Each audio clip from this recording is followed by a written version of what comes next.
The Future History of Energy and Transportation.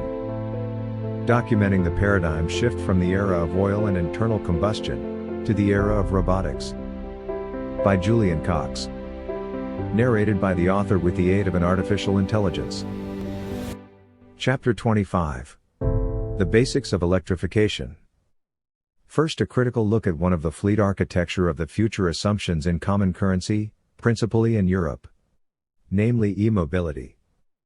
E-mobility appears to be a term coined to signify non-highway optimized electric vehicles, intended for city transit, with an eye to full autonomy, that are maximally uncompetitive in the owner-driver, dealership sales model, with fully highway-capable economy internal combustion vehicles.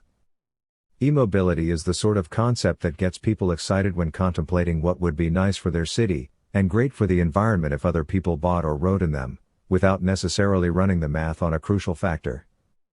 On a scale sufficient to transform a metropolis of say 2 to 10 million people from noisy and polluted to peaceful and clean, whether or not a plurality of these other people in question will actually cooperate, or whether they will simply concur in surveys, that it would indeed be a very nice idea.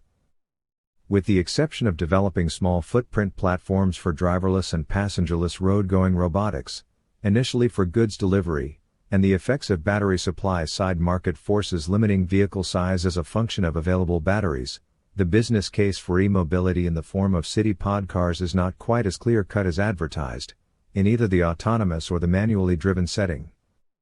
We will look at both the competitive break-even in the owner-driver setting and, in subsequent sections, the effects of trimming the vehicle cost amortization component of autonomous mileage.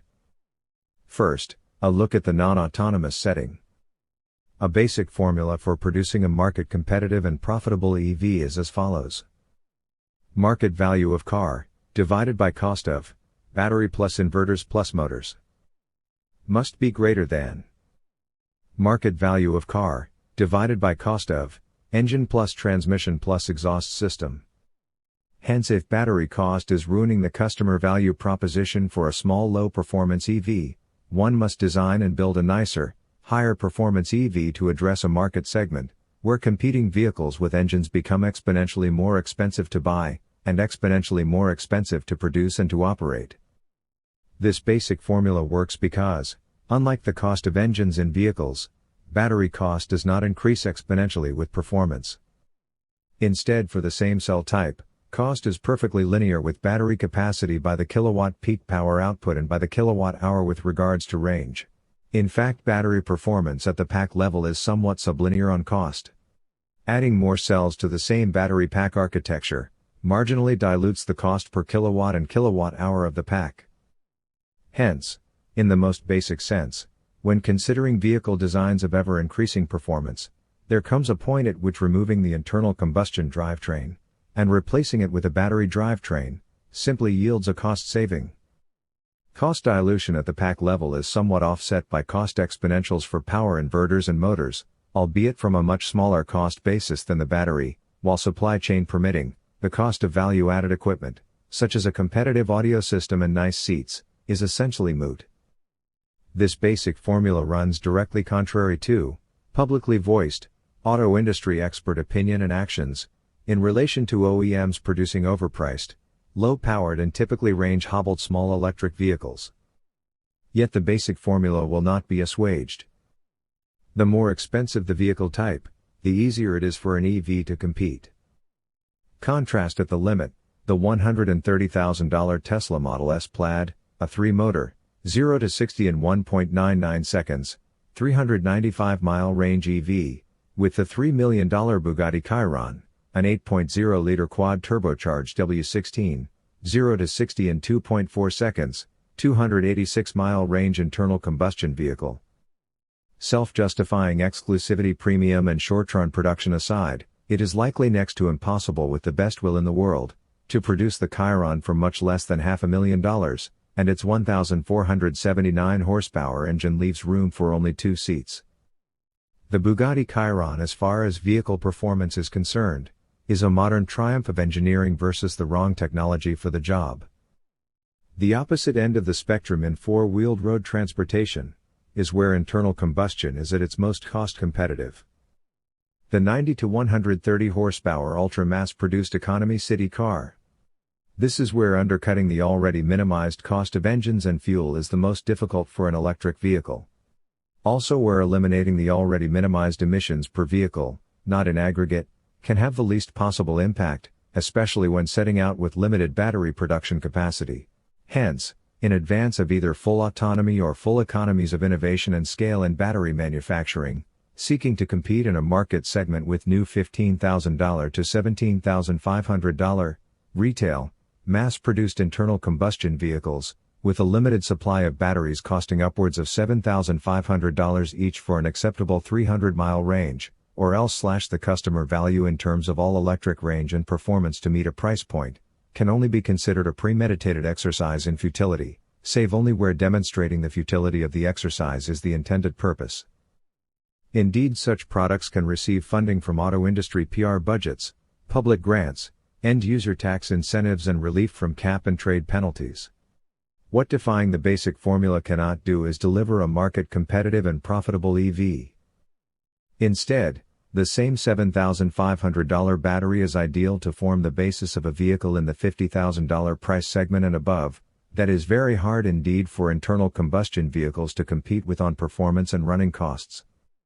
The full optimization would entail a detailed consideration of competitive merit, including acceleration, loading room, comfort, infotainment system and so on, to pitch an electric vehicle's customer value proposition across as many metrics as possible at around 10% to 20% better value for money than its nearest market equivalent, but this is precisely what has occurred with the Tesla Model 3 and Tesla Model Y.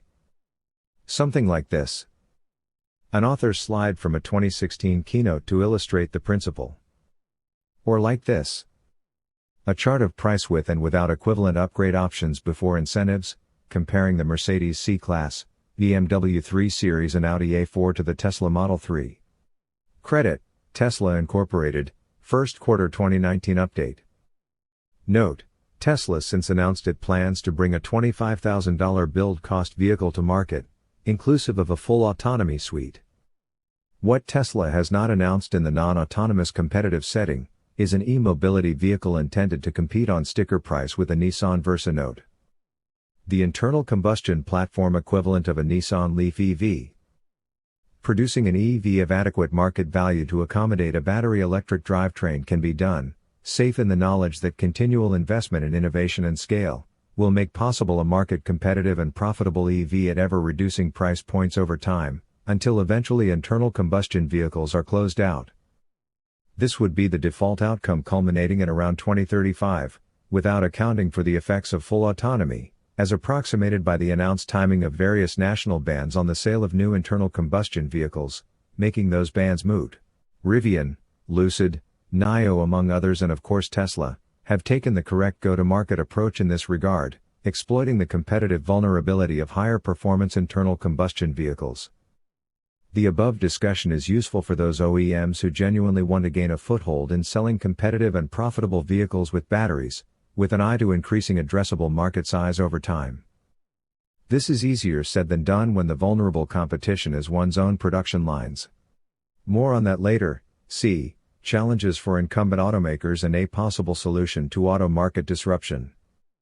The term compliance car refers to those cases where the optimization is instead value of subsidies plus avoidance of penalties, divided by build cost.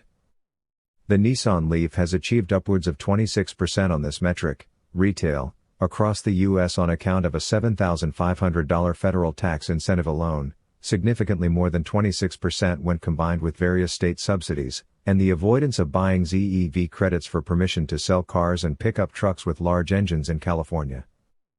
January 2019 U.S. monthly Nissan Leaf EV sales were 717 units or 0.8% of the total 90,439 Nissan cars and trucks sold in the USA, and 10.8% of that month's 6,649 Nissan Versa Note sales, a vehicle that features shared aesthetics and platform with the Leaf, and is Nissan's cheapest vehicle with an internal combustion engine.